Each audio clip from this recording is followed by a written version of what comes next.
மருத்துவர் ஐயா அவர்கள் என் மீது ஏதாவது கோபம் இருந்தால் ஐயா அவர்களே தயவு செய்து என்னை மன்னித்துக் கொள்ளுங்கள். நீங்க சொல்லுங்க, என்னென்ன செய்யணும்னு சொல்லுங்க. ஒரு மகனாக, கட்சியின் தலைவராக அப்படியே டக்கு டக்கு டக்குன்னு சொல்லிட்டு செய்யலாம். தலைவர் பதவி கேட்கக்கூடாது, நான் தான் தலைவர். அதுதான் உங்களுடைய அதுதான் என்னுடைய கட்டளை, கண்டிப்பான கட்டளை.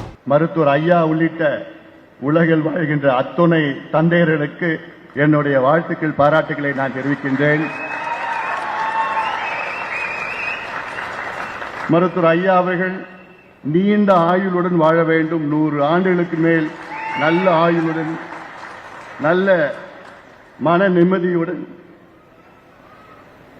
நல்ல உடல்நலத்துடன், மகிழ்ச்சியோடு வாழ வேண்டும்.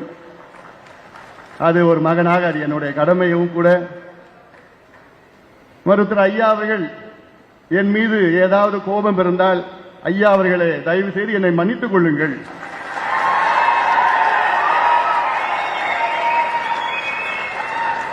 தந்தையிடம் மன்னிப்பு கேட்பது ஒரு பெரிதல்ல. அதே வேளையிலே ஐயா அவர்கள் 100 ஆண்டுகளுக்கு மேல் நல்ல மகிழ்ச்சியோடு வாழ வேண்டும். அது ஒரு மகனுடைய கடமையும் கூட. ஐயா அவர்கள் 10 ஆண்டுகளுக்கு முன்பு ஐயாவுக்கு பைபாஸ் நடந்தது. இன்னைக்கு ஐயாவுக்கு சுகர், பிபி எல்லாமே இருக்கு. அதனாலதான் நான் சொன்னேன், நீங்க நல்லா இருக்கணும், நல்ல உடல்நலத்தோட இருக்கணும், டென்ஷன் ஆகாதீங்க. நீங்க சொல்லுங்க, என்னென்ன செய்யணும்னு சொல்லுங்க. ஒரு மகனாக, கட்சியின் தலைவராக அப்படியே டக்கு டக்கு டக்குன்னு சொல்லிட்டு செய்யலாம். சுலபமா செஞ்சுட்டு போலாம்.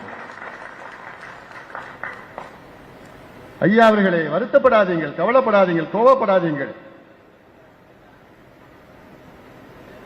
ஏன்னா இது நீங்க உருவாக்கின கட்சி. இது உங்களுடைய கனவுகளை நனவாக்குவோம். 45 ஆண்டு காலம் உழைப்பு, உங்களுடைய உழைப்பு சாதாரண உழைப்பு கிடையாது.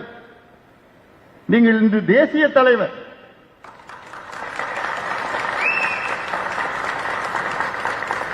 கடந்த ஆண்டு பாரத பிரதமர் மோடி அவர்கள் வந்து சொன்ன வார்த்தையில் என்னால் மறக்க முடியாது. ஐயா, இந்தியாவிலே மூத்த அரசியல் தலைவர் ஐயா அவர்களே என்று சொன்னார். தமிழ்நாட்டில் சொல்ல, இந்திய அளவிலே அந்த மதிப்பு, மரியாதை எல்லோருக்கும், எங்களுக்கு மட்டும் எல்லோருக்கும் இருக்கிறது. ஆக இந்த தந்தையர் தினத்தில் அன்று உலகில் வாழ்கின்ற அத்துணை தந்தையர்களுக்கும் என்னுடைய வாழ்த்துக்கள், பாராட்டுக்களை தெரிவித்து இந்த நிகழ்ச்சியை மிக சிறப்பாக நடத்தி கொண்டிருக்கின்ற அனைத்து மாவட்டங்களும், நான் தினேஷ் பேர் மட்டும் சொன்னா மற்றவெல்லாம் வச்சுப்பாங்க, எல்லாரும் தான் செய்யணும். அதில் எல்லாரும் தான் இந்த நிகழ்ச்சி நடத்திட்டு இருக்கீங்க. ஏன்னா இந்த வேகம் அப்படியே போகணும், இந்த வேகம் தொடரணும், இந்த வேகம் போகணும், அப்படியே கொண்டு போகணும். ஏன்னா இன்னைக்கு பாலு அவர்கள் சொன்னது போன்று இன்னைக்கு பாட்டாளி கட்சி கடந்து வந்த பாதை சாதாரண பாதை கிடையாது. எவ்வளோ சிரமம், எவ்வளோ கஷ்டம், எத்தனை ஜெயிலு, எத்தனை தியாகம், உயிர் தியாகம், எவ்வளோ பேர் இங்க இருக்கிறவங்க, வராதவங்க, வந்தவங்க எல்லாமே அவ்வளோ கஷ்டப்பட்டு இந்த கட்சியை, ஒரு கட்சியை வளர்க்கணும்னா சாதாரண விஷயம் கிடையாது.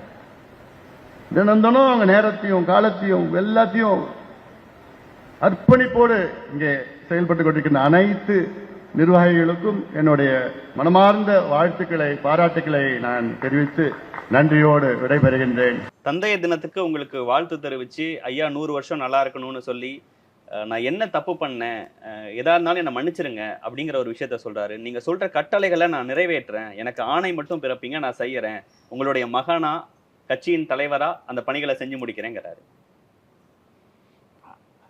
தலைவர் பதவி கேட்கக்கூடாது, நான் தான் தலைவர். மீதியெல்லாம் சொன்னீங்கல்ல, அதுதான் நீங்க போடுற கட்டளை, அதெல்லாம் செய்யறேன். அதுதான் உங்களுடைய கட்டளை அவருக்கு, அதுதான் உங்களுடைய, அதுதான் என்னுடைய கட்டளை, கண்டிப்பான கட்டளை, கண்டிப்பான கட்டளை. அதில் எந்த மாற்றமும் கிடையாது.